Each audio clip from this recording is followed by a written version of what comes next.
vocês? Sejam bem-vindos a mais uma aula. Eu espero que vocês tenham tido uma semana bastante produtiva, né? Cheia de revisões e que estejam aí super empolgados para os simulados. Estamos chegando na nossa reta final, encerrando o período, né? O bimestre. E eu espero que tenham sido bem produtivas as nossas aulas, apesar de difícil, foi um ano de muito desafio.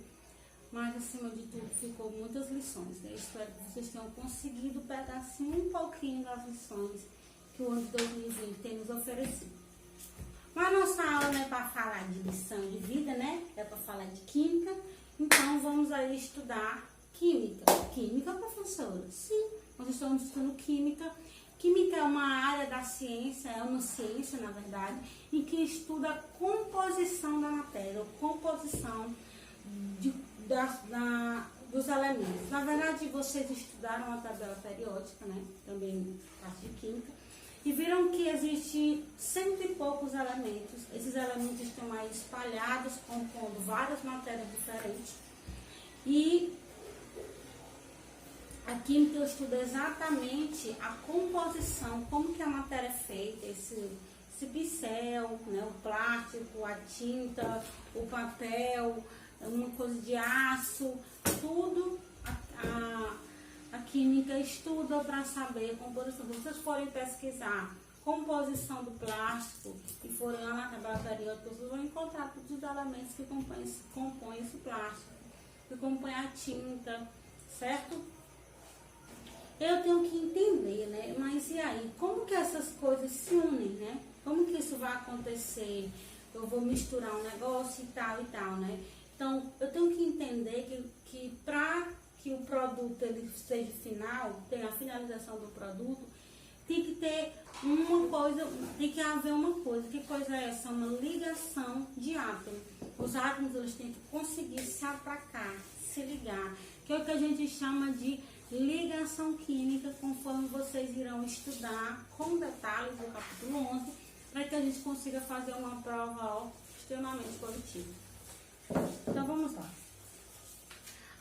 O capítulo 11 vai nos falar exatamente sobre ligação química, né? Então é isso que eu tenho que entender. Para que eu tenha um resultado final, eu tenho que ter uma ligação atômica. Os átomos, que é mesmo átomo, gente, átomo é uma partícula bem pequenininha que compõe a matéria, certo?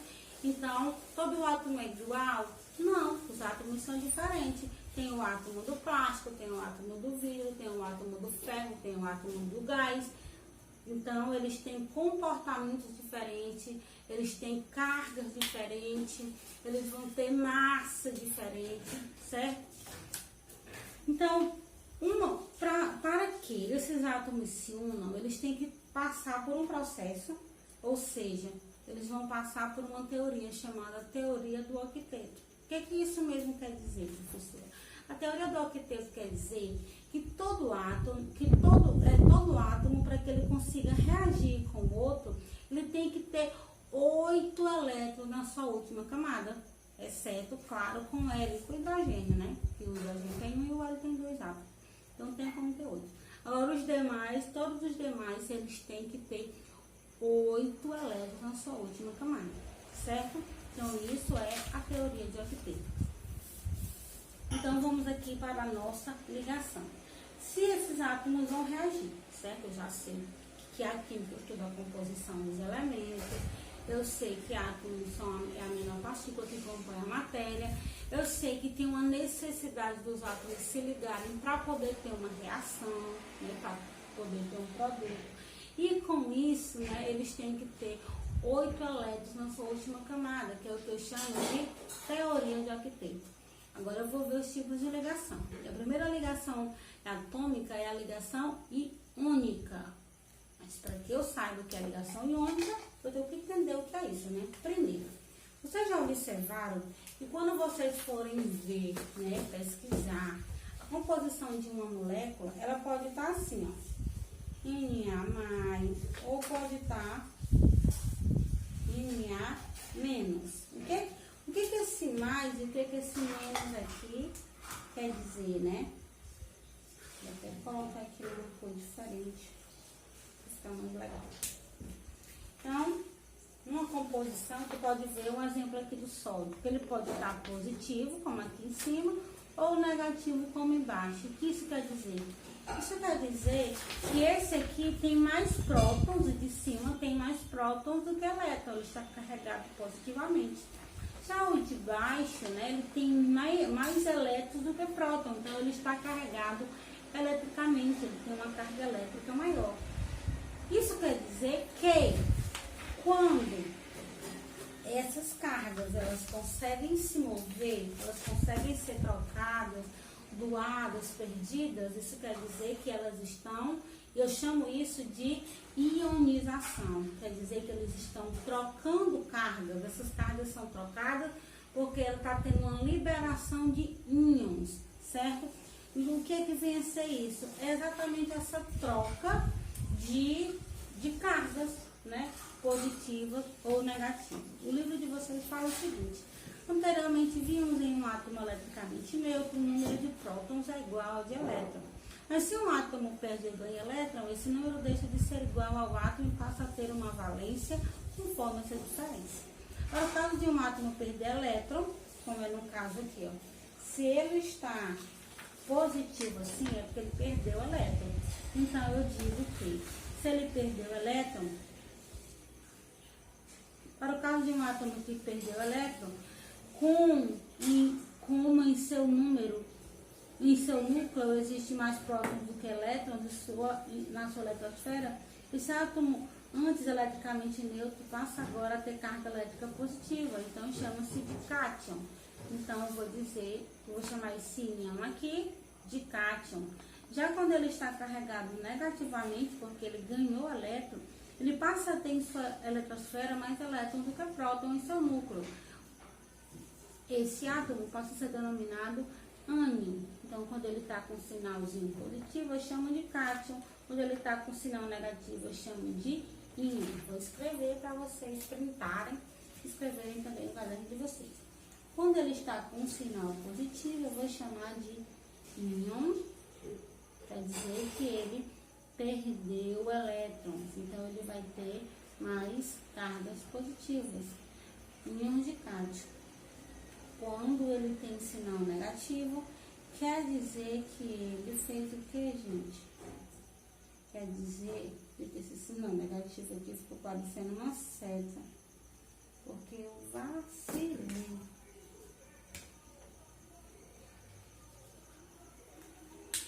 Esse íons eu chamo de ânion.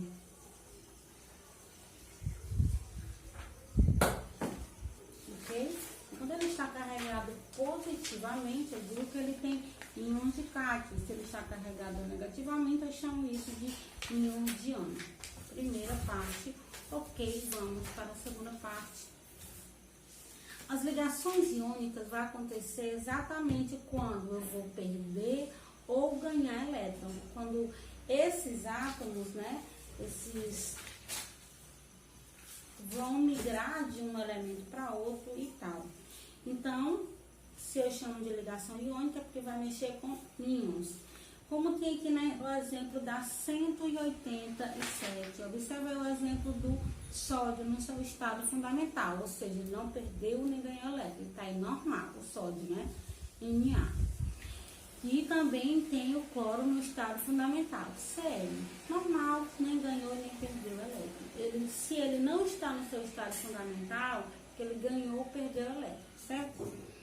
Observe que aí na 187 tem aí uma setinha do primeiro círculo azul, mandando lá para a vermelhinha, né? E no segundo caso, observa que tem uma bolinha do azul que foi lá para a vermelhinha. Então, vamos contar aqui, ó, comigo. Lá na figura 1, quantas bolinhas azul tem na última camada? Uma. E lá no cloro tem quantas? Que é a vermelhinha. 1, 2, 3, 4, 5, 6, 7. Lembra que a teoria do octeto diz que para reagir ele tem que ter 8 elétrons. Ele está precisando de 1, tá? Então, vamos pegar esse 1 dali e trazer para cá, porque é mais fácil trazer 1 para o 7 do que levar 7 para 1, né? E no final, no quadrinho 2, na última camada, eu vou ter quantos? 1, 2, 3, 4, 5, 6, 7, 8 no azul. Tem 8 bolinhas azul. E lá na última camada do cloro, que é as bolinhas vermelhas, vão ser quantas? 1, 2, 3, 4, 5, 6, 7, e com a azulzinha que foi doada, 8, certo? Então, se o cloro ele ganhou um elétron, ele vai ficar Cl e o sinalzinho de menos lá em cima. Como o sódio, o Na, ele doou elétrons, então ele vai ficar Na e o sinalzinho positivo. Professora, mas se ele ganhou, por que ele está com sinal de negativo? Porque o negativo representa elétrons, então quer dizer que ele tem mais elétrons. Se ele perdeu, por que ele está com sinal de positivo? Porque o positivo significa prótons. Então, se ele está com sinalzinho positivo em cima, quer dizer que ele tem mais prótons do que elétrons. Certo? E aí depois eu tenho que entender a ligação covalente, conforme está na 189. Que a ligação covalente é ao contrário da iônica, em que um íon é doado para o outro, né? E aquele lá perdeu. Aqui na covalente a gente vai o quê? Compartilhar. Covalente, compartilhar. Eu vou ter uma compartilhação desses íons. Nas ligações covalentes, elas podem ser dativas, né? Como é o caso aqui, elas podem ser normal, né? Quando ela vai ter esse compartilhamento. E elas podem ser dativas, que é quando ela é caracterizada pela união de átomos estabelecido por meio de pares eletrônicos. Então, eu não vou compartilhar eu posso compartilhar 2 ou mais, certo? E aí, vocês vão acompanhar comigo a estrutura que ela tem a estrutura estrutural, a fórmula estrutural das equações. Elas vão aparecer na forma condensada, que é quando tem aí aquela fórmula com os números normais, como o exemplo aqui do gás metano, CH4 metano. Ou como essa casinha aí, ó, parecendo um zigue-zague, que é a linear, que é a quantidade de ligação. Então, eu tenho um propano aqui. Vocês vão aprender isso direitinho, eu só quero que vocês consigam identificar. Quem é a fórmula condensada? Olhando, ela vai ter lá os elementos. Já a condensada linear, ela vai ter o quê? Ela vai ter os formatos geométricos.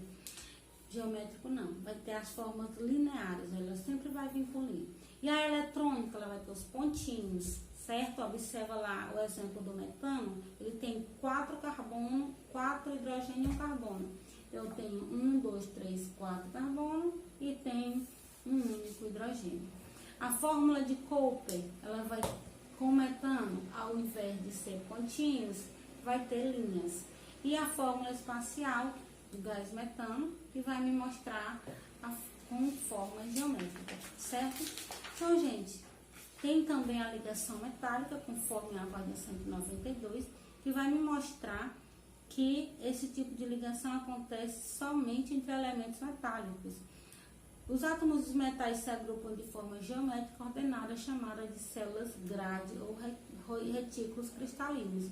Então, a ligação metálica ela vai acontecer somente com metais, porque os metais eles se unem organizadamente, eles são sólidos, então os átomos são bem organizados, eles estão bem juntos e organizados. Então, eles vão formar formas geométricas bem organizadas, certo? Então, a gente vai ficando por aqui. Espero que vocês tenham entendido a diferença entre essas ligações, consigam identificar essas fórmulas estruturais e a gente se encontra na sala de aula para dar mais uma revisada. Se vocês tiverem alguma pergunta, perguntar.